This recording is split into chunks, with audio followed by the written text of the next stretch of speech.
প্রথমবারের মতো বাংলাদেশের হয়ে জাতিসংঘের সাধারণ পরিষদের অধিবেশনে যোগ দিচ্ছেন ড মোহাম্মদ ইউনূস। তার নিউ ইয়র্ক সফর ঘিরে বেশ উচ্ছ্বসিত ছিলেন প্রবাসী বাংলাদেশিরা, কিন্তু আশার গুড়ে বালি। তার নিউ ইয়র্ক সফর ঘিরে বাংলাদেশি কমিউনিটির প্রত্যেকের অনেক আশা আকাঙ্ক্ষা ছিল যে তারা সরাসরি সরকার প্রধানকে তাদের দাবি দাওয়াগুলো জানানোর সুযোগ পাবেন। তার আগমনে নিউ ইয়র্ক বাংলাদেশি কমিউনিটির বিভিন্ন মহল থেকে নাগরিক সংবর্ধনারও উদ্যোগ নেওয়া হয়, কিন্তু একটি সরকারি কূটনৈতিক মাধ্যম থেকে জানা গেছে সময় স্বল্পতার কারণে নিউ ইয়র্কে তার সকল নাগরিক সংবর্ধনা বাতিল করা হয়েছে। বিভিন্ন সূত্র থেকে জানা গেছে যে তার সংবর্ধনা অনুষ্ঠানকে কেন্দ্র করে প্রথম সারিতে আসন নিশ্চিত করা এবং সরাসরি দেখা করিয়ে দেবার কথা বলে একটি মহল আর্থিক সুবিধা নেওয়া শুরু করেছিল। এই খবরটি ঢাকার শীর্ষ পর্যায়ে উপদেষ্টাদের কান পর্যন্তও পৌঁছে যায়।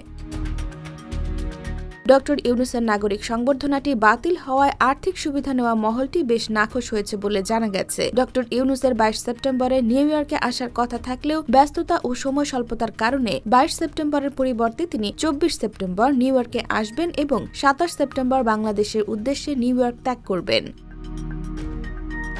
IBTV USA, new York.